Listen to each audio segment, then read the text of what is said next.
everybody. Hi, guys. Well, from gorgeous Salt Lake City, Utah, It's Thank God I'm Atheist. the podcast. I'm Frank, And I'm Dan. and coming up on the show today, we're going to be talking about emojis. Yes, we'll be Snapchatting. Apparently, we'll be. We just did a face swap. Oh my That God, was terrifying. it's horrifying, Oh, do you guys Snapchat? ladies and gentlemen. I unfortunately started Snapchatting. I saw didn't love it. my own face swapped with Frank's. I now know what it is to be Frank, and I am terrified. It was really weird. Dan's lifeless eyes superimposed.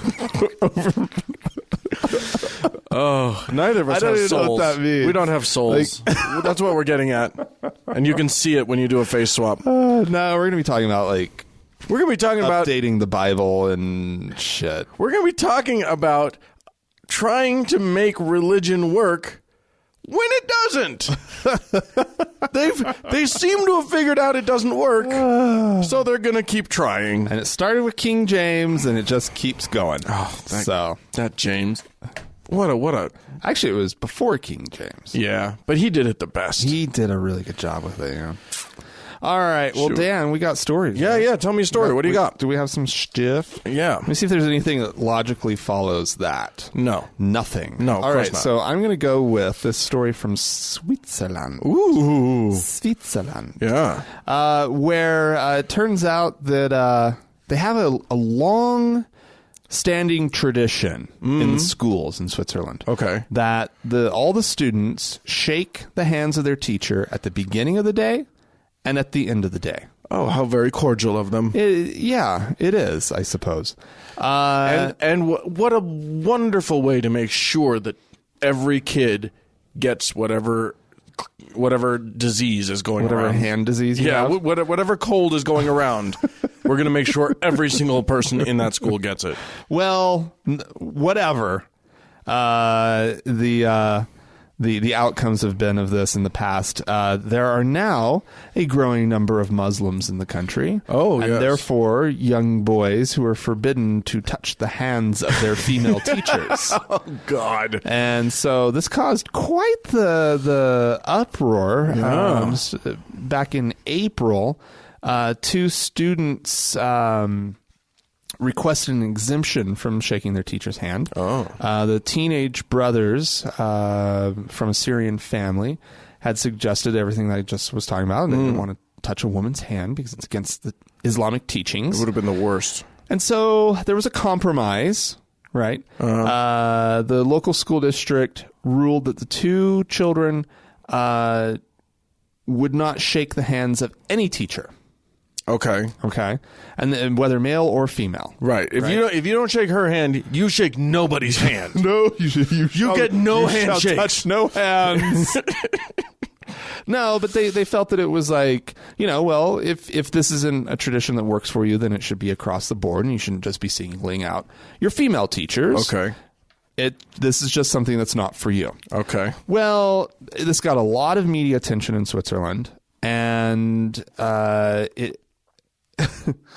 this decision has been overturned, I guess. Oh, no. Because now, this is Justice Minister Simonetta Samaruga says that this is there's a long-standing tradition of gender equality in Switzerland, and we cannot accept. This is what she says. We cannot accept this in the name of religious freedom. Right? The handshake is a part of our culture. If we know anything about the Swiss, they love to protect that sense of what it means to be Swiss. Right. And they have decided that this handshake is Swiss and that it is something that must be preserved and protected. Right. And one of the points that they're making is that someday these kids are going to enter the workforce, and they're going to have to be in Swiss workplaces where this kind of contact is expected. Look, there's only three things that are expected of you as a Swiss person. A, you're neutral in world affairs. B, you learn how to yodel. and C, you shake hands. Shake hands. Everybody knows this. This is it's bigger than pocket knives. You throw cuckoo clocks. It's beyond that. It's more important than mandatory military service. This is like, you don't have to wear a cowbell around your neck, but you are going to shake hands, motherfucker. Well, like I said, there was outcry. Now, Muslim school children who refuse to shake their teacher's hand may be fined $5,000. That's right. There was also something for $10,000. Recently there was a canton, which I guess is probably like a county or a state or something. I don't know. It's some sort of political division in Switzerland. They made the wearing of a burqa in public punishable by a $10,000 fine. So the Swiss, they're an interesting bunch. Yeah. They like things to stay the same and stay Swiss. Let's keep Swiss. Yeah. Keep Switzerland Swiss, everybody. Keep that Swiss miss away from my hand. We should go to Switzerland and see if we can make a fist bump catch on. They're not supposed to touch anyone of the opposite sex. Pound out. I'm not trying to accommodate Muslim people. I just want to change Swiss people. They won't do it. I just want to fuck with Swiss. No, they're very resistant to change. Hashtag fuck with the Swiss. I'm going to take us to another faraway land called New Jersey. I don't know if you've heard of it. It's a Exotic. state in these United States. So there was a huge big bill that passed the New Jersey legislature, whatever they have. Parliament. Yes. The New Jersey Parliament. New Jersey, yes, exactly.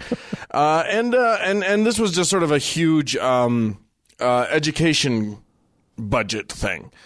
And a part of that, money, so this was to go to the higher education of the thing. Colleges and universities. In community colleges. In New Jersey. Okay. Two of the schools that apparently were slated to receive some of this money and a significant chunk of change, $11 million in total, a little over. Money. Yeah. Do some educating. Right. That money was to go to, $10.5 million of it was to go to Beth Medrash Gohova, which is an Orthodox yeshiva in Lakewood. Okay. And then like $645,000 to Princeton Theological Seminary. Oh. This is a problem because these are, you'd never guess it by the names, religious institutions. They're exclusively for the education of people to become ministers and or rabbis. Okay. So there was a lawsuit filed by Americans United for Separation of Church and State, and I think the ACLU was in there, and they filed this lawsuit to try and get make sure that this money went to schools that would serve everybody, right? Not just Jews or Christians, and they have won. Finally, it took a while. Yeah, okay. But now they've gotten through the appellate court. So it now remains to be seen whether Governor Christie will press this any further. Will pursue it all the way up to the Supreme Court. I'm guessing not, because he likes it. He likes this funding. Well, the state has been defending it. Okay. The state has been defending this. So we'll see if the state decides to back down now and just not give all of this money to people who are. Can these schools survive without this funding? I'm just curious. I mean, I don't know. I don't because care. $10.5 million, or almost that much, is a lot. Is a lot of money. Yeah. Apparently, this Beth Medrash Gohova school has a very, very high-powered lobbyist in the New Jersey State House. Okay, and that is why they got so much money. Yeah, they got a lot. It's ridiculous. Well, it's being taken away, so take that. Well, good. Yeah. Awesome. So there you go. All right. Good things sometimes happen. The right thing every now and then, and we have to sort of report on it. Well, here's one that I want to ask you, Dan. I want to have a brief discussion about what's right with this one, with this story, right? So some Native American artifacts have gone up for auction in France. Some Hopi artifacts, in fact. Okay. In the form of even some of the, like, the Kachina friends. You know those little Kachina dolls? You've seen them before? No. Okay, well, whatever. Little dolls. We often call them dolls. They call them friends. Oh, friends. But nonetheless, these artifacts are considered sacred. Okay, right. Sacred by the Hopi. And it's considered an act of profound sacrilege. That they have been sold? That they are sold. Oh, these are friends. They're not for sale. Yeah, these are items that are not to be sold. Currently, there's not to be money exchanged for them. Oh. It offends them, even if it's not a member of their tribe that's selling them. Right. Right. It's just they are being sold in the world. These are sacred things to them. And I guess technically they're not friends now. They're amis. Oh, damn. Because they're in France, you see. Would you like to do another line that rhymes? Let's just move on. Anyway, I mean, because here's the deal: if you look at sort of the history of the Native American tribes, sure, right, and the decimation of their cultures, and the profiting off of their cultures, right, and there's a part of me that says, oh, I think that certain accommodations should be made for these people. They consider these things to be sacred. Right. Maybe we should just say, you know what? We've already done so much, to harm and hurt you. Let's just honor that and figure out a good solution here. Right. And get these things back to your tribe so that this doesn't happen. Right. They're not out there to be sold. They're under your control. Right. Which is kind of what they're asking for. And, but then there's the other part of me that's like, well, fuck it. They're not sacred. Yeah. There's nothing, They're not. I mean, I guess you can hold something sacred. I think I hold certain landscapes in this state to be sacred, to be worth protecting. Sure. I mean, I don't think that they're sacred in any sort of like holy way. Right. There's no supernatural religious sensibility thing that I'm saying about that. But I think that how I feel about them is that they should be, sort of protected and be there for generations to come. Right. And so with the Hopi, here's artifacts of their culture that they feel should never have left their control. Yeah. They're wanting them back. Does it matter that my knee jerk of just like, well, they're not sacred. Yeah. Nanny boo boo. Well, no, the thing is, cities on you. They are sacred to them. Right. In the same way that, like, ugly underwear is sacred to the Mormons. Right. But, yeah, the question becomes, how much do we have to show respect for that? Like, how much do we care? Well, and I think you have to add in the whole thing of, I think there's a certain amount of how much has white America shit all over their culture in the past. Yeah. Right. There's a history there that we should all just be a little bit extra concerned about. Right. But so I don't know. Like, and so I just kind of want to pose the question to you. Because this kind of thing comes up every once in a while. Yeah. This is not the first article like this that I've ever come across. I'm it's tricky for me. Like, I don't know how the original people got these friends.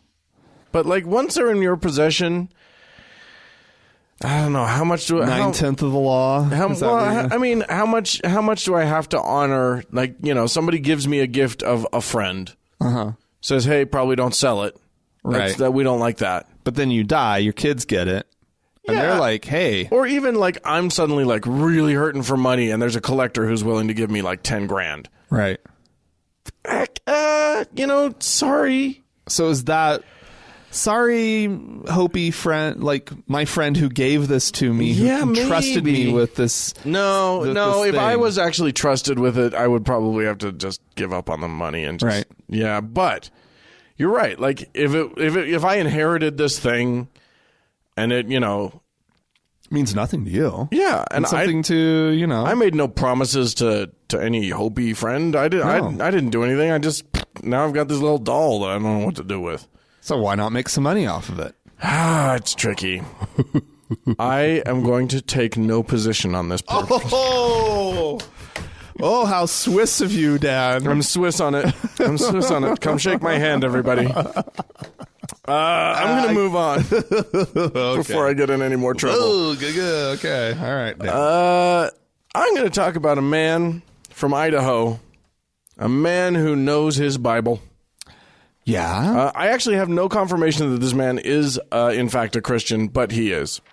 And he knows his Bible well. Specifically, he knows Deuteronomy 22, verses 28 through 29, and Exodus 22, verses 16 through 17. Where's this going?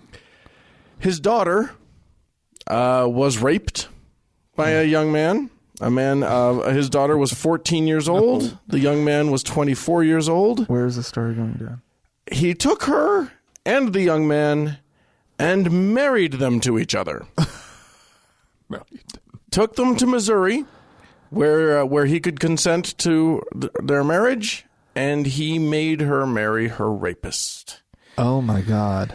Now, if you read those passages in the Bible, they say the following. If a man meets a virgin who is not betrothed, and he seizes her and lies with her, and they are found, then the man who lay with her shall give the father of the young woman 50 shekels of silver, and she shall be his wife. Because he has violated her, he may not divorce her all his days.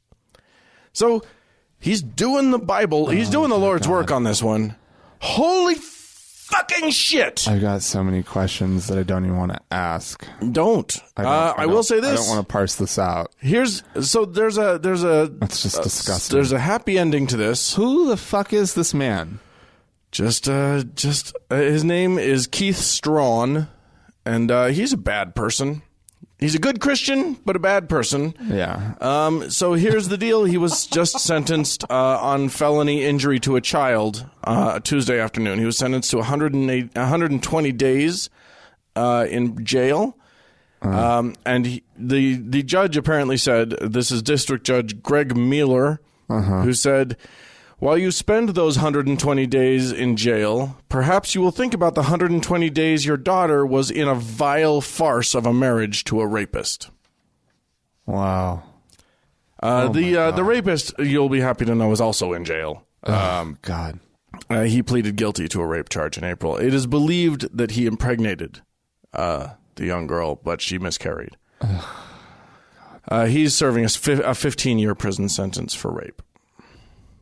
But it's good. Yeah.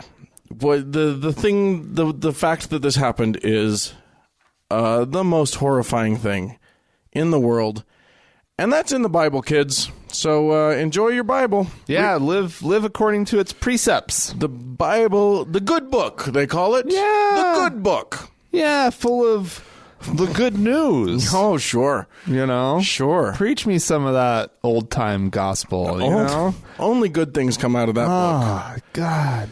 So good. Just learn its words. Such truth. Truth and wisdom. Salvation lies within. From another time, another place, and a primitive people. Yeah, Bronze Age assholes. That's the rule book that you guys are going with. Go for it. You're going Embrace it. You're going with the Bronze Age asshole rule book. So yeah, let's keep on going with that one. Throw off what 5,000 years of progress. Right? Yeah, sure. We don't need it. We already have a rule book. Well, I've got a story, Dan, of somebody who's following some rules of another religion, another world religion. Sure. Going to take us now to Saudi Arabia. Ooh.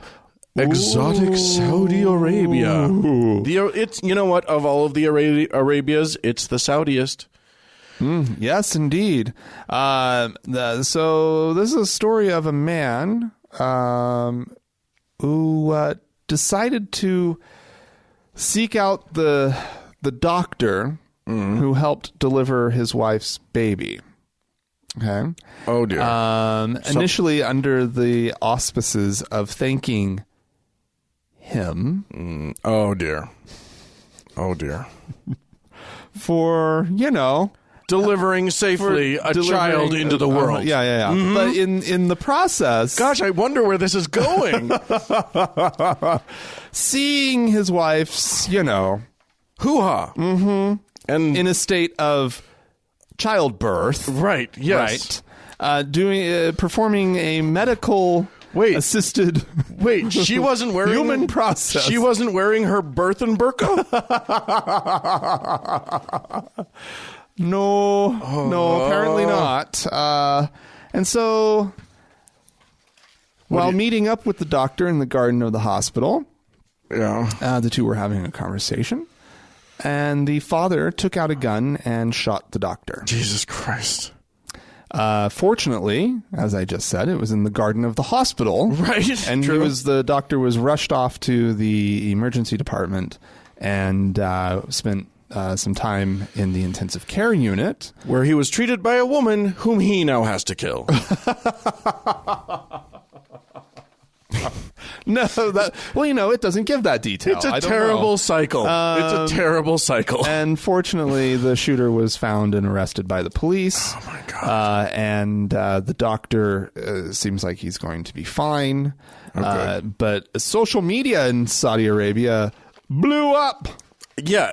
I'm going to guess not in the way that we would want it to. Just going to throw that out. Just a guess. Just a wild shot in the dark. Actually, most social media users shared their sympathy with the obstetrician. Okay. And they harshly criticized the shooter. Oh, good. But there were commenters who argued that women gynecologists should always be given priority in the delivery of babies in order to avoid cultural clashes. What actually surprises me more than any of this is that there's a male gynecologist working in Saudi Arabia. In Saudi Arabia, yeah. You'd think that it would just be banned. Obstetrician, I guess. He's a yeah. Either way. Nonetheless. He's the OB of the OBGYN. The fact that there are male doctors even getting anywhere near a female patient. It's probably just a lot of talking, a lot of turning around and not facing the patient and saying, "Okay, I think it's a good time for you to push. I'm gonna try and catch, but I can't look." Yes, indeed. Dr. Mohammed Al-Zabn, that's his name. He actually has a Jordanian father, which I suppose is probably a Saudi mother. Which means something to somebody. It was included in the story from the Gulf News. Oh. So it's where I found it, gulfnews.com. Okay. For all of your news on Gulf region happenings. I feel like Gulf News should just be about the water. But no, I mean, this guy's a doctor at the King Fahad Medical Center. There you go. In Riyadh. It's clear that it's not. Here's the thing: if you're not going to educate your women, which I'm guessing Saudi Arabia doesn't do a shit ton of, a tough time with it. Or here's the problem: they can't get themselves, because of the prohibition against getting driver's licenses, to the hospital. Right, yeah. No, they might have the best education in the world, but can they get themselves to where they need to be? Can they get to work? Can the ladies get to work? And the fact that they have to have a male chaperone the entire time. Right, exactly. Yeah. Their brother has to walk around and do rounds with them. Well, they wouldn't be seeing male patients probably at all. Well, that's true. This is a country that has like shopping malls that have the men's level and the women's level. Yeah. I wish this country did that. I actually would not be that bad, would it? No. Have you ever? You haven't ever had to go shopping with your wife. You don't have a wife. No, but my niece. Oh, my God. When she was in town, I got all the shopping of a lifetime. Just send them up to the woman's level, and the men's level is just chairs. It's not. There's no shopping.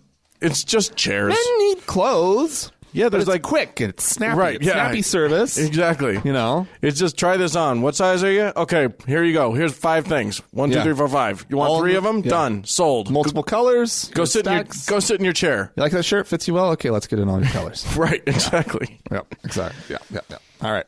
All right, Dan. You got another one, right? I'm taking us to Peru. Woo! Where something has happened, and I am loath to explain it. Oh. One of the official explanations is this. Nearly 100 school children in northern Peru have started to have seizures and convulsions after suffering from demonic possession. Uh-oh. This is what they're claiming. Local doctors not really able to explain what's going on. Okay. But apparently more than 80 children at a school have been experiencing fainting episodes, screaming, convulsing. So there you go. Must be demonic possessions. Possession, yeah. Couldn't possibly, be something maybe in their environment. Wait, what are you talking about? Oh, I don't know. Maybe that's not a thing. Maybe something got into the food supply or the water supply at the school. Right. Like evil spirits got into the water supply. Yeah, okay. So what's the explanation? There isn't one. I'm just telling you what happened. Well, that's not much of a story, Dan. You're giving me nothing to go on. 80 kids convulsing is not a story? Demonic possession is the story. There are demons in Peru, ladies and gentlemen. Demons in Peru. Okay, where did you get this story, Dan? It's all over. I've got it from the International Business Times, but all the big rags are picking it up. Wow. The Mirror in London. So what are they going to do about this? If there's possession, then there must be some official religious response. An exorcist needs to be sent in. Yeah. Is that what they're going to do?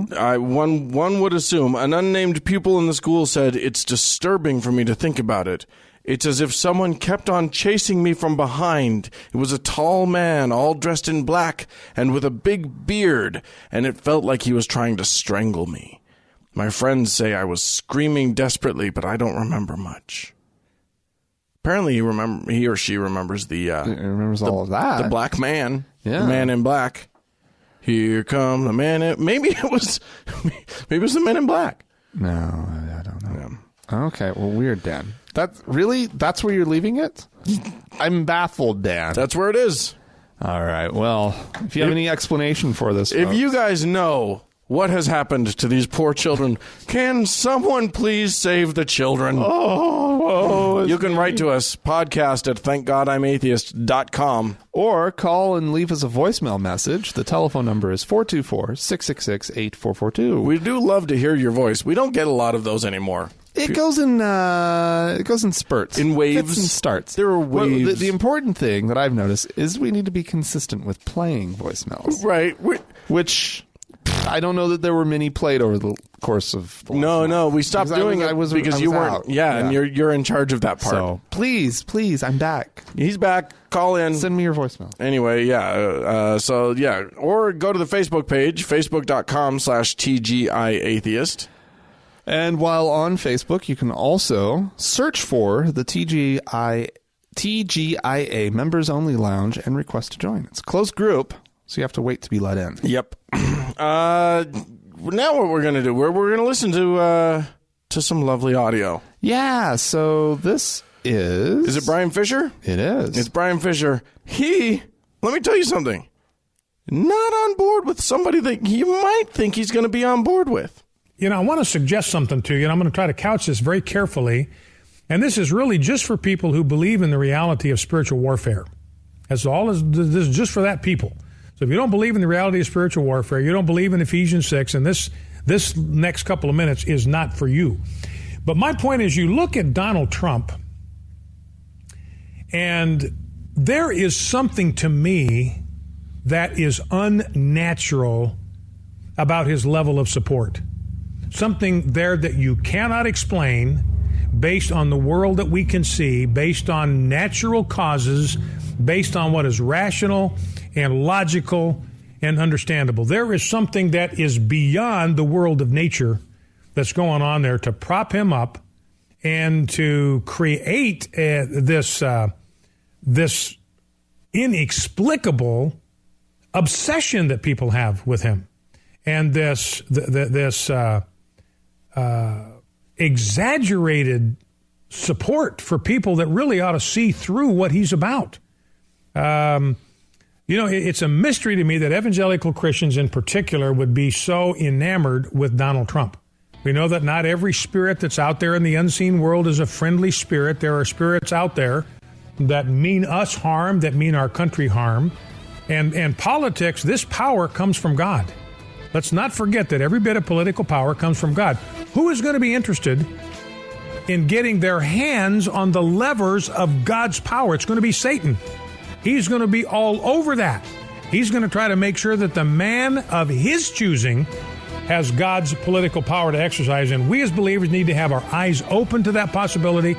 And we need to be praying as intelligently and clear-headedly as we can that God's man would be elevated to the White House. Well, that's as good a explanation as any, I suppose. It makes me intensely uncomfortable when I agree with Brian Fisher. It makes... Well, now that we know that you believe in demonic possession... Well, yeah. This does make sense. But when Brian Fisher says that he's baffled by the country having an inexplicable obsession with Donald Trump, I'm like, yeah, me too. What's going on? Trump is all that is America, all rolled up into one person. Trump is all... He's crass. He's all that everybody hates about America. But it's like everything that I think he is the embodiment of what I think we're told is supposed to be a good thing. I feel like you're writing a campaign slogan right now. No. Trump, the embodiment of America. Yeah. No, I mean, not the better parts of our character. No. As a nation, but part of the character that we're told is supposed to be a good thing. Self-promotion. Yeah. Absurdly confident in one's own abilities. Sure. A completely delusional belief that he's picked himself up by his own bootstraps. Power. Yeah. Like all these things that are just kind of, that are often told to us are good things. We're seeing what can happen when taken to an extreme and all packaged up in one gross, disgusting package. It was all just released from the bowels of hell. Well, but he's strictly a personality cult. Yeah. I don't see how you can support him based on any other factor than his personality. Right, exactly. So if his personality appeals to you, which I find it abhorrent, of course, but if it does appeal to you, then you like him. But the things that he says that he's about, he has nothing to back up. Well, he doesn't have any policies. He doesn't have any... But also, this isn't too much of a political show, so... That's true, but he's not a politician, so fuck him. That's actually true. Yeah. Not a politician. Yeah, that's... But Brian Fisher, yeah. Brian Fisher... Must be demons. He's backed by Satan. Brian Fisher thinks Donald Trump has Satan in his corner. Well, I don't disagree with him. If I believed in the devil, I probably would be right there with him. But seeing as how that's... I do get confused by Brian Fisher's logic about, the powers of...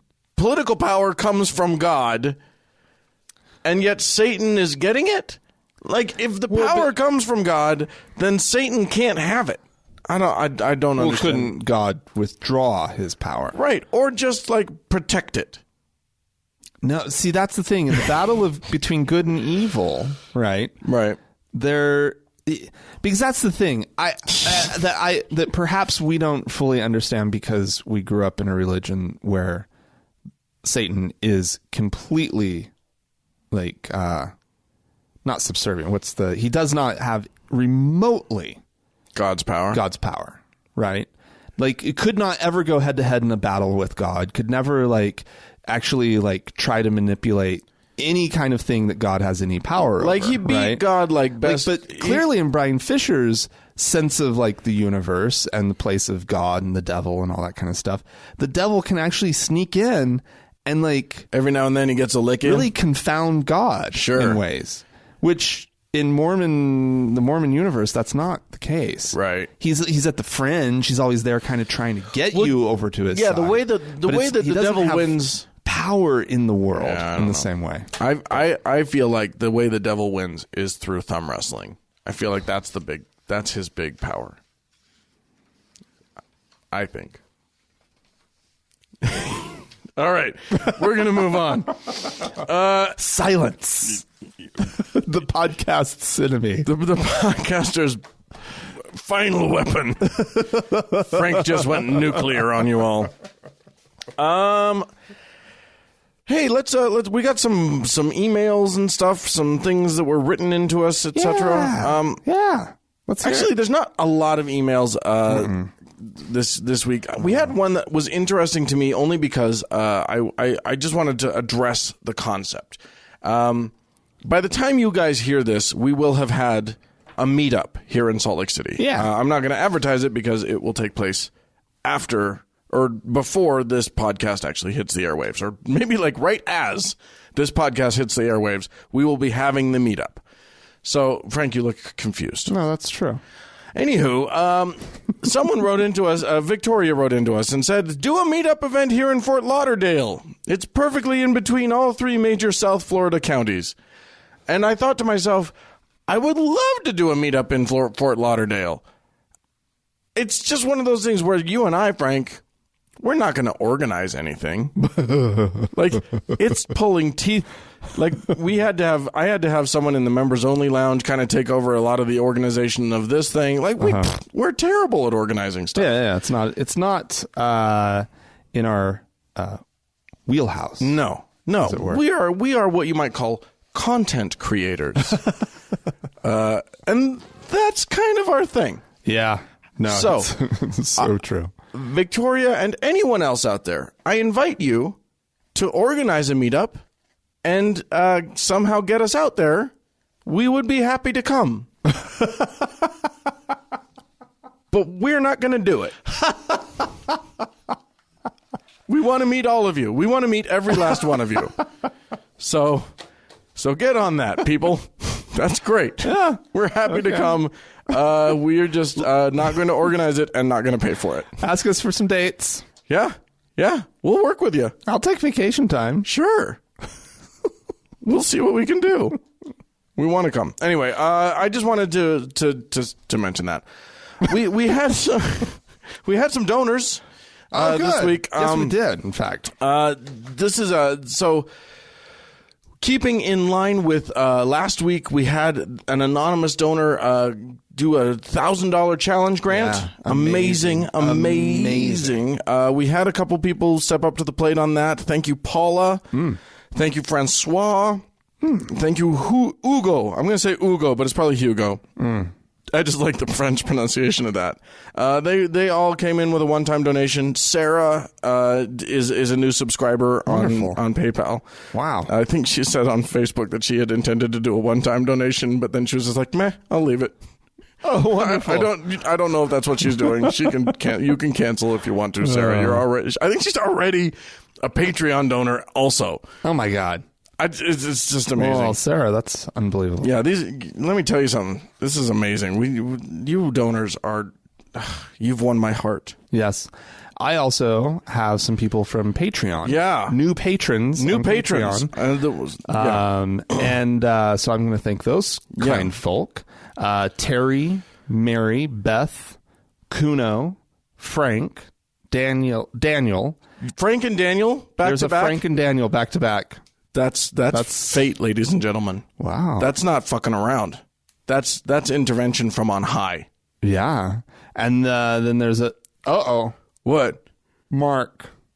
What? Well, Mark's mustache sounds sexy is what he typed in. Oh, okay. Well, there you go. I don't know what that is. Mark's mustache I'm assuming his name is Mark. is sexy. Yeah. Yeah. Okay. So thank you all so much. These people are so Patreon. For those of you who don't know, is a website. You can get the link from our website, thankgodimatheist.com. And if you want to, you can sign up to be a donor on that, and it's a per episode sort of thing. Any amount is amazing to us. $1 per episode. Yeah. Some people are. People. There's a couple on this list right here who did $3.50 an episode. Yeah, and that's amazing. That's remarkable. That's what that is. Anything you want to give, we are certainly so thankful for. It's really helpful. We actually, genuinely, for real, have things in the works. For the first time. Not for the first time. These things are going to actually happen, though. Oh, so we're not just talking about something. Right. We had all these great things, and then we learned our lesson. We learned many, many lessons as things that we thought for sure couldn't fall through. Fell right on through. So but we got stuff. There's stuff on order. Things have been purchased. We can't back out now. Anyway, just so you know, so anyone, things that we think you guys are going to really like. Yeah. So thank you guys for helping to be a part of that. If you and if any of the rest of you want to join in, please do so. We absolutely. greatly appreciate it. I spaced out for a minute. Did you say how people can find? Yeah, you just go to thankgodimatheist.com.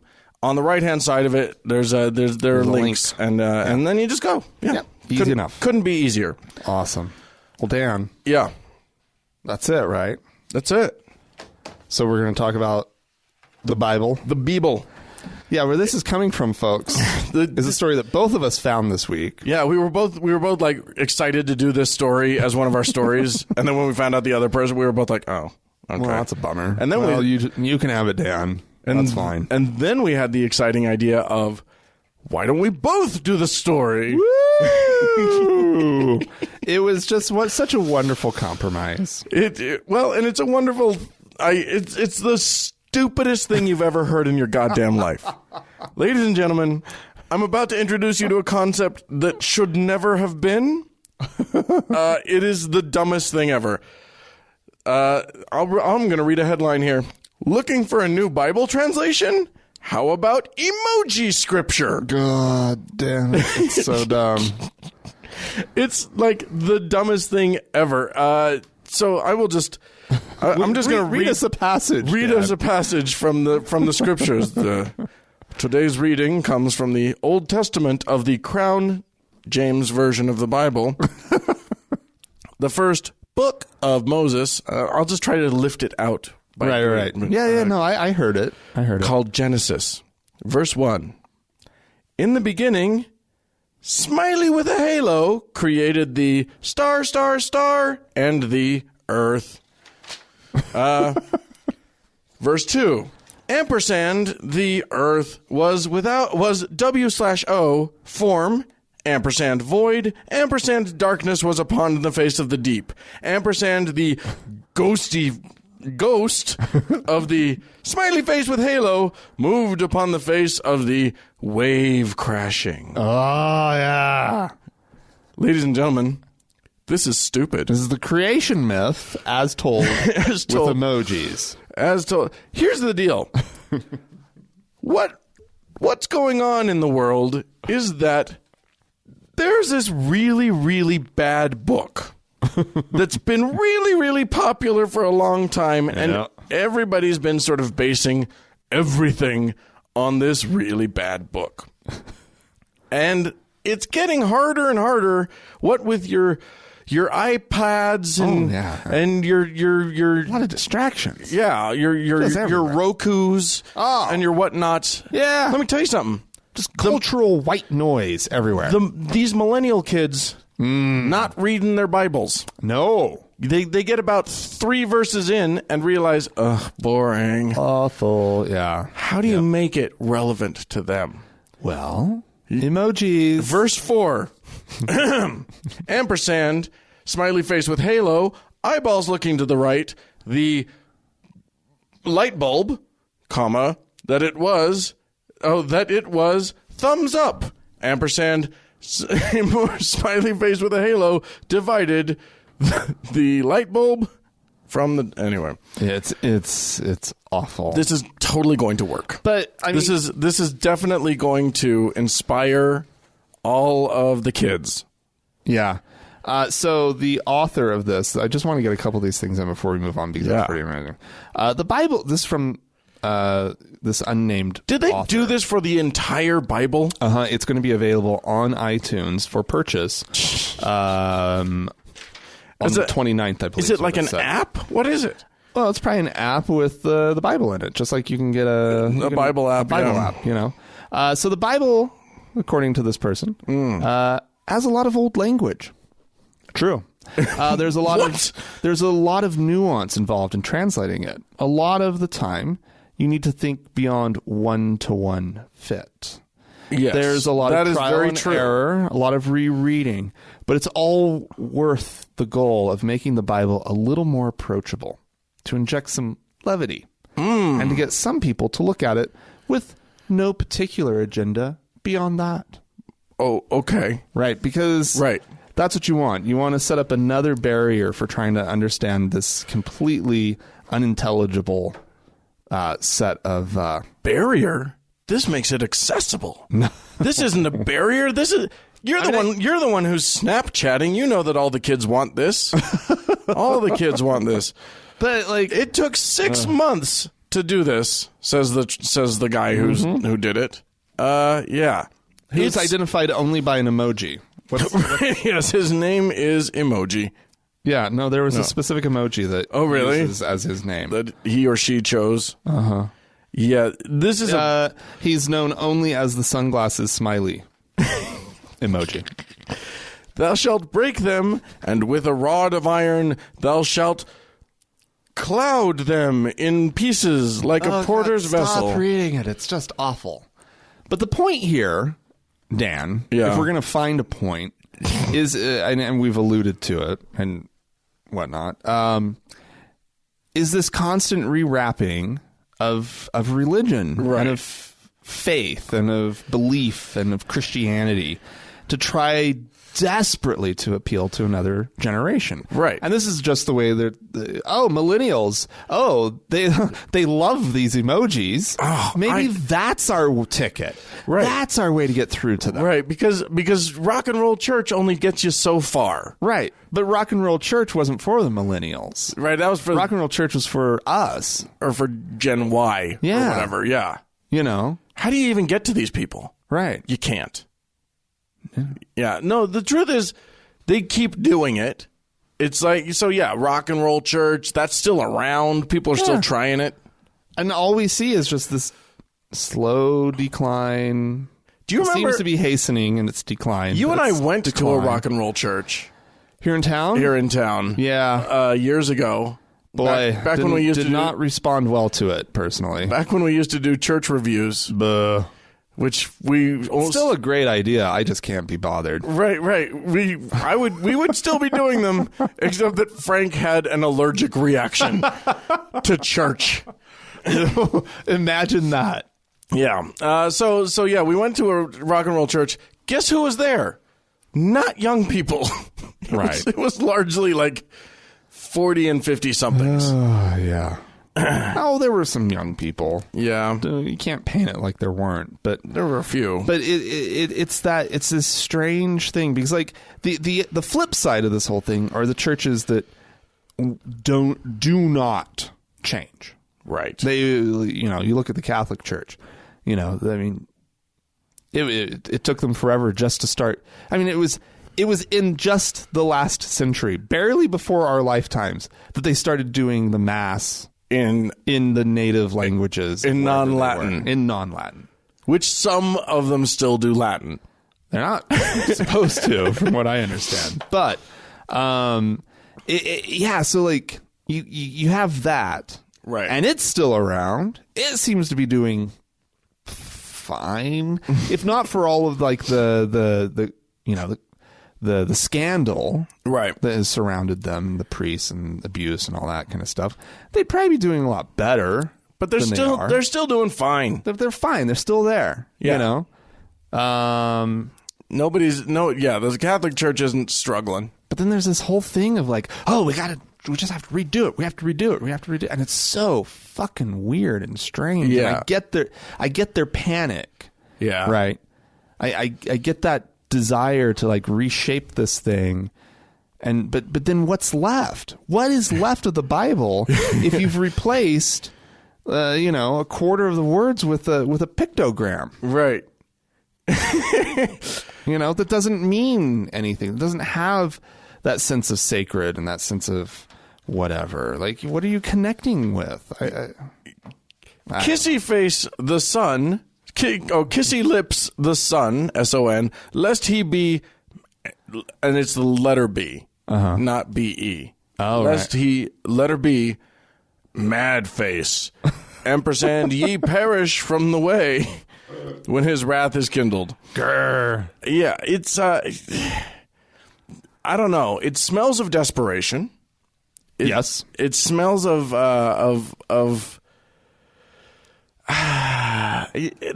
guess the point is every time you rewrap this turd, you come up with just a different looking turd. Yeah. But they still love their turd. It's the weirdest. It's the weirdest thing. Yeah. It's bad. I've been out of religion for long enough that when I look back at it and I look at how patently obvious it is that book doesn't relate to this world Right. at all. Right. Like none of the things in it, like its moral pronouncements are half good and half ridiculously, like easily dismissible. Right. Or patently evil. Right. As we learned from the guy who married his daughter to her rapist. Right. Like, that's evil. Yeah. We all recognize that. The whole country, Christian, Jew, everybody in this country except that guy recognizes this as evil, what this man did. Pretty much.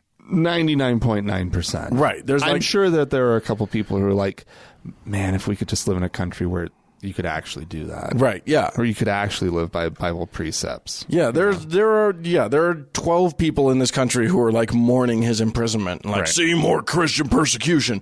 But the rest of the country, even the Christians, are like, yeah, that's fucked up. Oh yeah, we know that's fucked up. Yeah, and yet and that's it's in your their goddamn book. Yep. This is the problem. Like somehow the disconnect is more powerful than their own obvious sense of reason and logic. This is why fundamentalists at least have that right. What? To be what? They're taking it. They're taking this thing that's supposed to be the word of God, and they're taking all of it. They're just gonna rather than picking and choosing. Well, but they're not. But they all, They're not taking all of it. They know nobody does. Nobody does. You can't. You can't. You can't. No, that's true. You show me the fundamentalist sect anywhere in the world where the women have to go to a tent when they're on their period. Show me that sect. They don't exist because it doesn't happen. Because they already accept that it's bullshit. They just don't realize that they do. They need to get off their duff. Right? And really do some of this shit. Yeah. You know? It says it in their holy book. Sacrifice a goddamn pigeon every time you have your period, ladies. Why aren't you doing it? It's in the book. Enough with the shrimp eating. Yeah. Enough with the clams. Shellfish are banned. We all know this. It's in the book. Yeah. And then they say, oh, but the Old Testament was fulfilled by Christ, and so we don't do the Old Testament. No, Christ himself said, I'm here to continue the old rules. Right. Well, but what about the Ten Commandments then? Do they not count anymore? They're in the Old Testament. Literally, the entirety of Christianity to me sounds like, but every time you ask them a question, but they don't make sense. It's not often that you and I go off on this kind of a rant. We don't. But, you Something know, pushed our buttons, Dan. oh my God. I'll tell you what pushed our buttons. What pushed our buttons was, let's see. I got to get up close. This is the crown of the earth set themselves and, is that not a crown? What is that? I'm trying to just find some emojis on my phone real quick. Yeah. Oh, I'm not going to go to a You can just say board. so much with emojis. It's really remarkable. Isn't it beautiful? Yeah. The crowns of the earth set themselves, and the rulers take counsel together against smiley face with a halo and against his anointed word bubble, talking bubble with ... in the middle of it. What the fuck is that supposed to represent? Is that Jesus? I think it's time to move on. Is that I will declare the decree. Smiley face with halo hath talking bubble with 3 dots unto me. Thou art my son. This... I can tell you just sitting here listening to you do this that we've lost it. We've lost the thread here. There is no thread. Ladies and gentlemen. Anyway, I just sent you a text, Dan. Yeah? Yeah. What does it say? Well, you're going to have to look at it. It says... Frank has sent me a biblical text. It's the poop emoji. So that's the Bible for you. The Bible is poop emoji. Poop emoji. Oh, okay. Rant ended. if you want to say, you know what? Oh, fuck. Somebody's going to send us an email just in emoji. Oh, no, Dan. Don't do it. Don't. Well, you know what? Here's what I'm going to say. If you can make it make sense to people. If you can do it, do it. The place to do it is podcast at thankgodimatheist.com. Or you could send us a voicemail message. No emojis there. Or you could text the same number. That's true. You could send a text. 424-666-8442. Yeah. Go to the Facebook page and bug Mackenzie with some emojis. That's facebook.com/TGIAtheist. And while on Facebook, search for the TGIA Members Only Lounge and request to join. Yeah. Yep. It's a good place. Hey, speaking of Mackenzie, thanks, Mackenzie, so much for your hard work. Oh, my God. And amazing. And looking forward to seeing you at this meetup. Yeah. She'll be here soon. She will. It's exciting. It is exciting. And thank you also to the Red Rock Hot Club for the use of the fine music that we use every week. Bye-bye. And thank you, dear listener. Frank doesn't know what to do if I take the Red Rock Hot Club one. Well, you took my line. I know. I stepped all over you. It's my teleprompter went blank. And thanks everybody for listening and tuning into the show. Now say it, Frank. Bye.